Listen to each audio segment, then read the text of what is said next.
हाय, नमस्कार, प्रणाम, सत श्री अकाल, ओम साई राम, जय माता दी, हर हर महादेव। मैं डॉक्टर नीतू सिंह, आप सबका स्वागत है एक बार फिर से मेरे चैनल पे। अगर मेरे चैनल पे नए हैं तो चैनल को सब्सक्राइब ज़रूर करिए। सब्सक्राइब करना बहुत ज़रूरी है फ्रेंड्स। बेल आइकन प्रेस करें जिससे कि सबसे पहले आपके पास मेरी वीडियो पहुंचे और नोटिफिकेशन आप लोगों को मिलती रहे। और नोटिफिकेशन मिलेगी तो वीडियो आ जाएगी आप लोगों के पास में, तो सब्सक्राइब ज़रूर करिए। आज बात करते हैं बॉर्डर लाइन पर्सनालिटी डिसऑर्डर की। बॉर्डर लाइन पर्सनालिटी डिसऑर्डर के इसके लिए आज एक कहानी सुनते हैं फ्रेंड्स। एक 30 इयर्स का लड़का था और बहुत अच्छा दिखने में, स्मार्ट, बहुत सुंदर और वेल एजुकेटेड, बहुत सही, मतलब सब कुछ में बहुत अच्छा था वो। उसके साथ बचपन में कुछ ऐसे कुछ दुर्व्यवहार हुए थे कि उसके अंकल ने ही उसके साथ में कुछ गलत काम किया था, जिसको मतलब सेक्सुअल अब्यूज़ का नाम हम दे सकते हैं। तो इस तरीके का काम उसने किया था, उन बच्चे के साथ में हुआ था।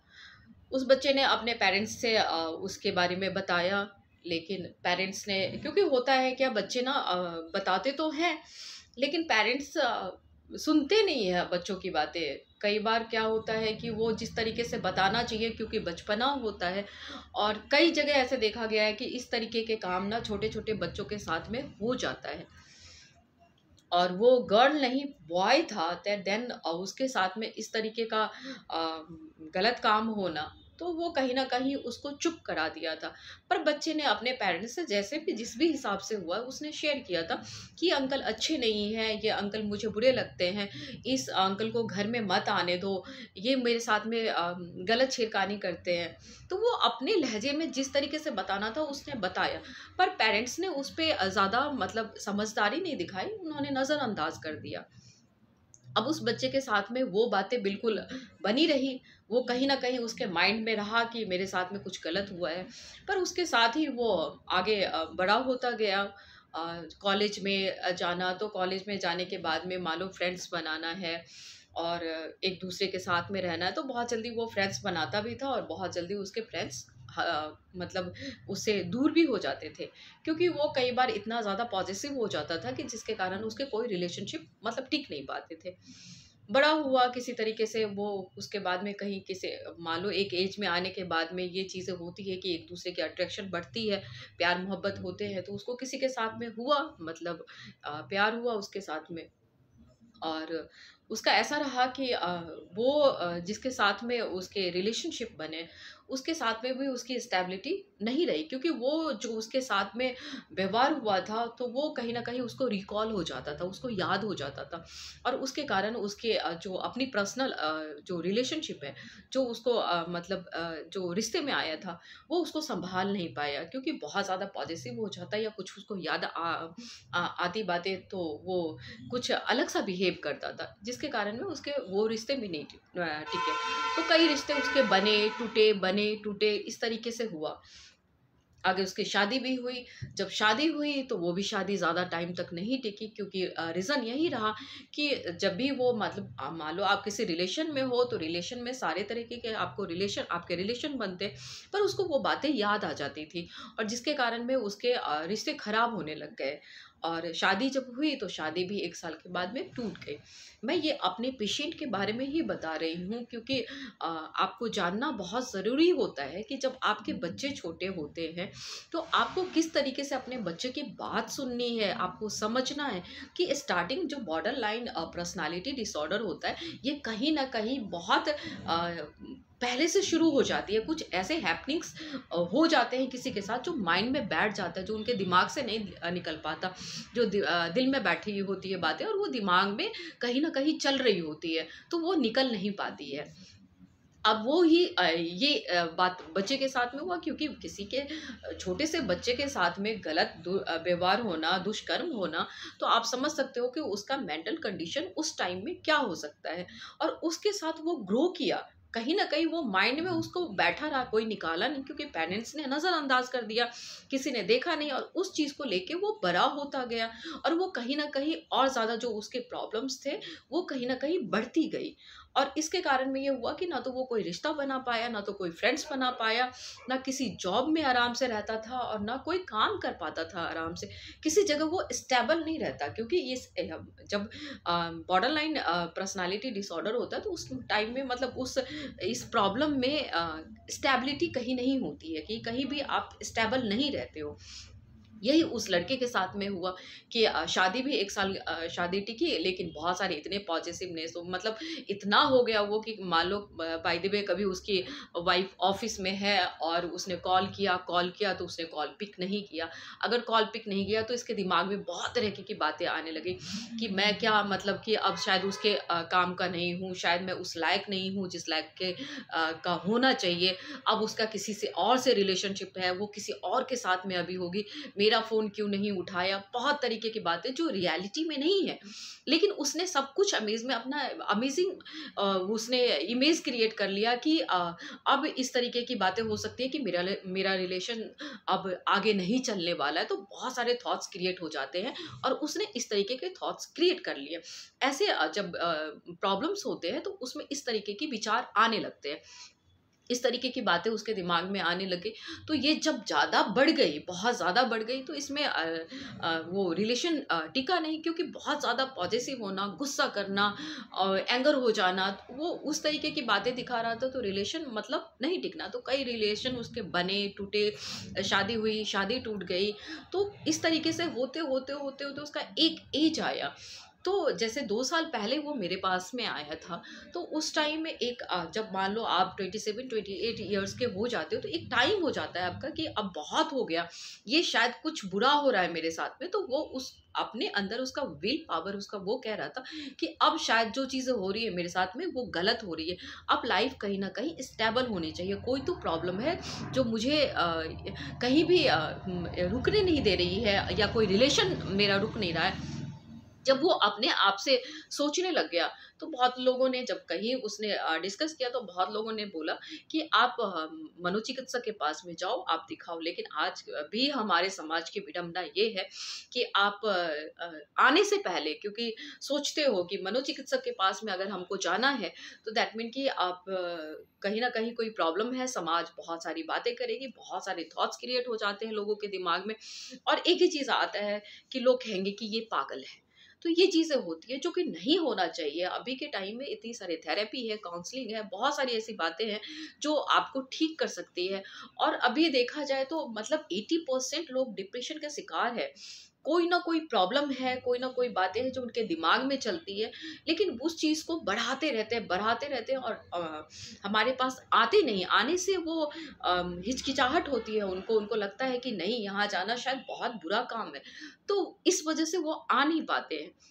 मैं कहना चाहूँगी कि यहाँ पर आप लोग आगे बढ़िए, और अगर कोई आपको ऐसे सिम्पटम्स है, ऐसी कोई प्रॉब्लम है, ऐसी कोई बात है, तो डॉक्टर आपकी सारी बात सुनने के लिए बैठे हैं, और इन ये सारी बात को सुन के आपकी जो प्रॉब्लम चल रही है वो प्रॉब्लम सॉल्व हो सकती है, ख़त्म हो सकती है। डिप्रेशन या जो भी प्रॉब्लम है, जो भी साइकोटिक प्रॉब्लम है, उन सब का इलाज संभव है। तो इसी तरीके से उसके साथ में हुआ कि जब सबने बहुत बोला तो वो आया जब हमारे पास में, तो इसके लिए हमारी काउंसलिंग होती है। तो काउंसलिंग से ये बेटर बहुत ज़्यादा ही जब आपकी कोई साइकोटिक प्रॉब्लम है, तो उसके लिए काउंसलिंग बहुत कारगर है। वो बहुत सहायता करती है आपके माइंड से जो वो नेगेटिव थॉट्स या आपके माइंड में जो बातें बैठी हुई है, क्योंकि ये सब तरह का इलाज होता है। काउंसलिंग हर तरीके की होती है कि अगर किसी को नशे की आदत है, कोई अगर पुरानी बातों को लेके बैठा हुआ है, कोई जो बहुत सारे चीज़ों को थिंक करता है और थिंक करता रहता है, तो बहुत सारे ऐसे सबके अलग-अलग तरीके से काउंसलिंग होती है, और वो बहुत कारगर साबित होती है। इससे पेशेंट ठीक हो जाते हैं। तो जब वो हमारे पास में आया तो जब वो अपनी सारी बातें बताई, तब समझ में आया कि इसकी आखिर प्रॉब्लम क्या है। तो जो उसके साथ उस टाइम में बातें हुई थी, जिससे वो बहुत ट्रस्ट करता था, जिसको वो रिस्पेक्ट करता था, जिसको वो अंकल बोलता था, वो उसके साथ में गलत काम किया। और वो जो उसके पेरेंट्स थे, जो उसके माता-पिता थे, वो उस पे ध्यान नहीं दिए। उनकी बात को नज़रअंदाज कर दिया, सुना नहीं। तो वो बात उसके दिमाग के अंदर कहीं न कहीं बैठा रहा, और इसके कारण वो कहीं भी अपने आप को स्टेबल नहीं कर पाया।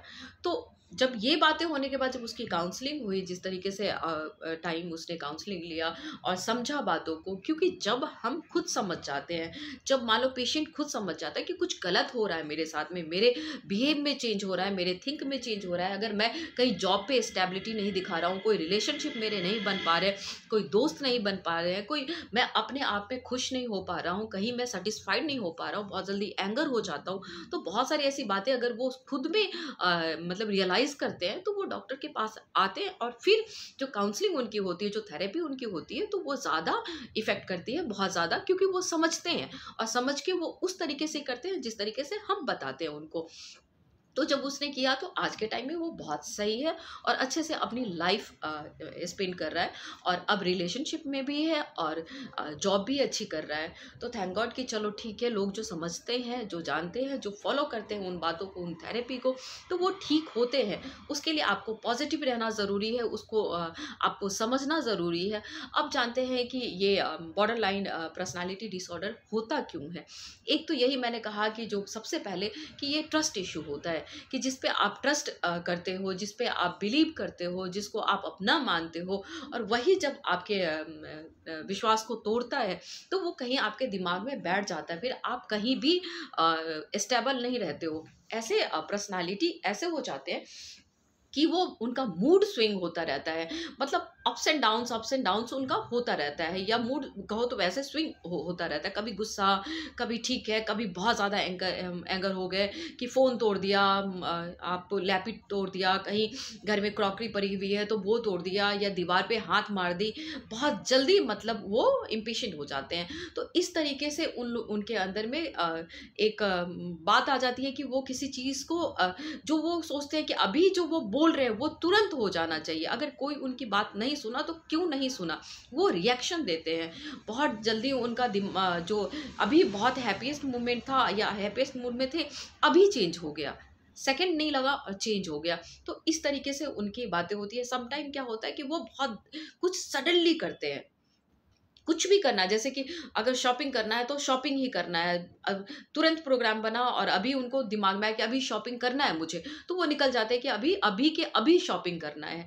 अगर उनको कहीं पे कि कोई रिलेशनशिप बनानी है तो वो ये नहीं सोचते हैं, दैट टाइम नहीं सोचते, जब उनके दिमाग में आता है कि चलो वन नाइट स्टैंड करना है तो वो तुरंत वन नाइट स्टैंड करते हैं। बाद में वो रिग्रेशन होती है उनको, लेकिन उसके बाद में फिर उस चीज़ को भी वो सोचते हैं कि कुछ मैं गलत कर गया या कर गई, कुछ ऐसी भी बातें आती है। लेकिन वो जो उस टाइम में उनका मूड हो रहा होता है, जो लगता है कि ये करना है, तो वो वही करते हैं। कई बार कई पेशेंट में ऐसा देखा गया कि वो खाते बहुत ज़्यादा है, ईटिंग प्रॉब्लम हो जाती है बहुत ज़्यादा, जो मर्जी हुआ जैसे भी मर्जी हुआ वो खाते हैं और निकल जाते हैं। मतलब कई बार कि चलो जैसे फिल्मों में होता है कि चलो गुस्सा हो गए या कुछ भी है तो गाड़ी निकाली और लॉन्ग ड्राइव पे और रफली ड्राइव कर रहे हैं और निकल गए। तो ये सडनली होता है उनके साथ में कि कुछ भी अगर वो करने का बस उनका दिमाग कह दिया कि अब ये चीज़ें करनी है तो वो वही काम करते हैं, किसी पे भी बिलीव कर लेते हैं और उसके बाद रिग्रेशन भी होता है, अपना रिलेशन भी बना जाते हैं वो।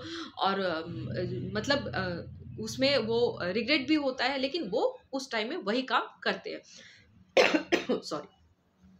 तो इस तरीके की मेन जैसे कि बातें इसमें होती है कि वो बचपन से उनके दिमाग में जो बैठी रहती है बातें, क्योंकि ये ट्रस्ट इशू सबसे ज़्यादा मतलब मायने रखता है कि वो उनके दिमाग को कहीं ना कहीं दिमाग में कहीं ना कहीं बैठा रहता है वो बात जो उनके साथ में प्रॉब्लम होती है। तो इस तरीके की बातें होती है। और कई बार क्या होता है कि जैसे उनकी कोई बात नहीं मानी, जैसे कि मैंने आपको बताया कि रिलेशनशिप में या किसी ने फ़ोन नहीं उठाया, किसी ने जवाब नहीं दिया या रिप्लाई नहीं दिया, भले ही वो इंसान बिजी है या कोई उनकी वैसी मंशा नहीं है कि वो उनसे बात करे, लेकिन इनका प्रेडिक्शन हो जाता है कि वो शायद अब मेरे साथ में नहीं रहेगा। अपने लिए अच्छे थॉट्स क्रिएट नहीं करते, वो अपने को दुख देख के, अपने को मतलब दुखी करके वो ज़्यादा मतलब कि हैप्पी मतलब कि होते हैं वो क्योंकि मान लो किसी ने फ़ोन नहीं उठाया, फिर वो क्या करते हैं, आए कमरे में धार से कमरा बंद किया या अपने आप को चोट पहुंचा दिया या नहीं तो कट किया। कई बार ये देखा गया है कि वो कट करते हैं और जब वहाँ से ब्लड निकल रहा होता है तो वो देख के खुश होते हैं कि इस चीज़ के लिए कि मैं खुद को हर्ट कर रहा हूँ, तो वो खुद को हर्ट करते हैं। तो इस वजह से वो खुद को अपने में जो उनका अपना सेल्फ कॉन्फिडेंस होता है वो कहीं लूज हो जाता है, वो कहीं बरकरार नहीं रहता। तो वो खुद से नफरत करने लग जाते हैं।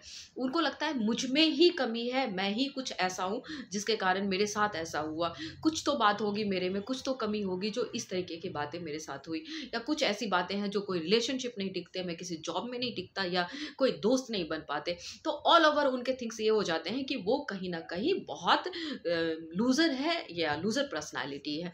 तो इस तरीके से ये उनके अंदर बातें बिल्डअप होती रहती है, और फिर एक बार जाके मतलब ये इतना ज़्यादा हो जाता है, इतना ज़्यादा बढ़ जाता है ये प्रॉब्लम, कि ना तो वो किसी रिलेशनशिप में टिक पाते हैं, और ना तो कोई जॉब में टिक पाते हैं, ना कोई वो दोस्त बना पाते हैं। तो ये होता है बॉर्डर लाइन पर्सनैलिटी डिसऑर्डर में। आगे मैं बात करूँगी, जिस तरीके से मैंने बताया कि काउंसलिंग बहुत कारगर होती है ऐसे कोई भी, क्योंकि काउंसलिंग तो वैसे भी कोई भी साइकोटिक प्रॉब्लम है तो उसमें बहुत सहायता करती है, बहुत कारगर होती है, क्योंकि ये सब कुछ जो भी है मानसिक प्रॉब्लम है या मानसिक स्थिति है, वो सब आपके विचारों से कहीं ना कहीं, जो घटनाएं आपकी घटित हुई है, जो आपके दिमाग के अंदर बैठी हुई है, या कहीं ना कहीं जो आप चाहते हो जो आपके साथ में नहीं होता है, या कहीं पे जो पेरेंट्स जो अपने बच्चे को बिल्कुल नज़रअंदाज कर देते हैं, उनके साथ में कोई भी ऐसी प्रॉब्लम हुई होती है लेकिन वो उनकी बातों को सुनते नहीं हैं। तो इस तरीके की प्रॉब्लम्स कहीं न कहीं बच्चे के अंदर बढ़ती रहती है, कहीं न कहीं दिमाग में बैठा हुआ रहता है वो बात, और उन बातों से कई सारे मतलब बातें, जैसे आपके इमोशंस हुए, वो बहुत ज़्यादा मतलब इम्पल्सिव हो जाते हैं, बहुत ज़्यादा वो एंगर हो जाते हैं, किसी पे ट्रस्ट नहीं करते, करते हैं तो बहुत ज़्यादा करते हैं, तुरंत में उनको खुद को न्यौछावर कर देते हैं, लेकिन बाद में उनको फील होता है कि कहीं उन्होंने गलत भी किया। तो सब कुछ सडनली होता, जो करने का मन होता है वो कर जाते हैं, वो सोचते नहीं है आगे पीछे की। तो इस तरीके की बातें होती है। मैं कहना चाहूँगी यहाँ पे कि आपके बच्चे अगर आपके पास में कोई भी ऐसी प्रॉब्लम्स, कोई भी ऐसी बातें लेके आके कह रहे हैं जो वो क्लियरिटी में नहीं बोल रहे, पर वो लग रहा है अगर आपको कि कुछ वो कहना चाह रहे हैं, तो उनसे उस तरीके से आप पूछो। एज अ पेरेंट्स आप इस तरीके से बात करो कि आप उनके पेरेंट्स हो, आपसे वो हर चीज़ शेयर कर सकते हैं, आपसे वो हर चीज़ बता सकते हैं। तो पहला तो पेरेंट्स का ही होता है, घर का ही काम ऐसा होता है कि हम अपने बच्चों को समझें और जाने कि उनकी प्रॉब्लम क्या है। अगर आप समझोगे तो आपको अपना फ्रेंड मान के बच्चे अपनी जो भी प्रॉब्लम होगी वो शेयर करेंगे। तो ये माता पिता के लिए है, वो पेरेंट्स के लिए है कि आप अपने बच्चों की प्रॉब्लम ज़रूर समझिए और सुनिए। अगर कोई बच्चा आपसे आके, आपका बच्चा आपसे आके इनडायरेक्टली अगर कुछ बोल रहा है, तो उसको आप इस तरीके से पूछो जो उसके अंदर की बात है वो आपको सामने निकाल के रख दे। तो अगर इस तरीके से आप अगर अपनी पेरेंटिंग करोगे, ऐसे अगर आप देखोगे या आपके साथ में एज अ पेरेंट्स तो ठीक है, लेकिन आपके अगर इर्द गिर्द आपके दोस्त है, आपके वाइफ है, या आपका फ्रेंड है, या आपका बॉयफ्रेंड या गर्लफ्रेंड, या आप भाई बहन, या आप किसी भी कुलीग में हो, कैसे भी आप रिलेशनशिप में हो, अगर आपको लगता है कि कोई ऐसे लोग जो ऐसे सिम्टम्स से गुजर रहे हैं, ऐसी प्रॉब्लम से गुजर रहे हैं, जिनको कोई प्रॉब्लम है और कुछ खुल के बोलना चाहते हैं, तो प्लीज़ उनको सुनिए ज़रूर, और सुन के उनको अच्छा सजेस्ट करिए, और बोलिए कि ज़्यादा टाइम ना लगा के वो डॉक्टर के पास में आए, वो मनोचिकित्सक के पास में आए, उसके लिए इलाज है, उसके लिए काउंसलिंग है, उसके लिए थेरेपी है, और ये सब बहुत कारगर है। उम्मीद है आप लोगों को वीडियो अच्छी लगी होगी। अगर वीडियो अच्छी लगती है तो please like, share, subscribe and comments भी ज़रूर किया करें। लाइफ बहुत छोटी सी है पर बहुत मज़ेदार है, बहुत खुशगवार है और बहुत अच्छी सी है। जितना आप खुश रहेंगे उतना आप दिमागी स्थिति से, दिमागी प्रॉब्लम से, और जो आपके डिप्रेशन से या कोई भी ऐसी साइकोटिक प्रॉब्लम है उससे आप दूर रहोगे। कोशिश करो कि हैप्पी रहो, जो लाइफ है उस लाइफ को मस्त में जी लो, जो है वो अभी में है, इसी वक्त में है। तो इस वक्त को बहुत अच्छे से एंजॉय करिए, बहुत अच्छे से जिंदा दिली से और मज़े से आप जिए। सब कुछ जो भी प्रॉब्लम है वो प्रॉब्लम आने जाने का है। कोई प्रॉब्लम अगर आपके पास में है तो उसको दिमाग में ना रख के उनको दिमाग में मत बिठाओ, दिमाग में बिठाने से सड़ जाता है। और जब आप दिमाग में किसी चीज़ को रखते तो वो कहीं न कहीं, कहते हैं ना, कोई चीज़ को आप, कोई चीज़ अगर बनी हुई है उसको आप रख दोगे तो वो सड़ जाएगी, फिर बदबू पैदा करती है वो। तो इस तरीके से वो मतलब सड़न पैदा करती है और इन बदबू आती है। तो उससे ही ऐसे ही हम, कोई बात अगर हमारे दिमाग में बैठी रहती है, हम उसको निकालते नहीं हैं, तो कोई न कोई वो वजह बन जाती है मानसिक स्थिति की। तो कोई भी अगर आपको बात है आपके मन में, तो उसको आप बाहर निकालो, आप बोलो। कोई एक नहीं सुन रहा है, आप दूसरे को चूज करो, दूसरा नहीं सुन रहा है, आप डॉक्टर के पास में आओ और आप बोलो। अगर आप रियलाइज करते हो कि आपके बिहेवियर में कुछ चेंजेस हो रहे हैं, देन आप फटाफट डॉक्टर के पास में आओ। टाइम मत लो, ज़्यादा टाइम लोगे तो बहुत ज़्यादा प्रॉब्लम बढ़ जाएगी। हैप्पी रहिए, खुश रहिए, एक दूसरे का साथ देते रहिए और ज़िंदगी को मज़े में और जिंदा दिल से जिए। जीना इसी का नाम है। और डॉक्टर नीतू सिंह का वीडियो ज़रूर देखते रहिए। कैसा लगता है वीडियो डॉक्टर नीतू सिंह का, ये आप ज़रूर बताइए। सब्सक्राइब भी ज़रूर करिए। मिलते हैं अगली वीडियो में, हंसते हुए, मुस्कुराते हुए और अपने डिप्रेशन को दूर भगाते हुए। हमेशा हमें डिप्रेशन से ब्रेकअप करना है, कोई मानसिक स्थिति नहीं रखनी है, दूर भगा के, और जो ज़िंदगी मिली है उसको बहुत छोटे से खुशियों को एक्सेप्ट करते हुए, अडॉप्ट करते हुए और जिंदा दिल से जीना है। तो मिलते हैं अगली वीडियो में, हंसते मुस्कुराते और बहुत सारी अच्छी बातों के साथ में, आपके सेहत से जुड़ी बातों के साथ में। तब तक के लिए दीजिए मुझे इजाज़त। हर हर महादेव, नमस्कार, हंसते रहिए।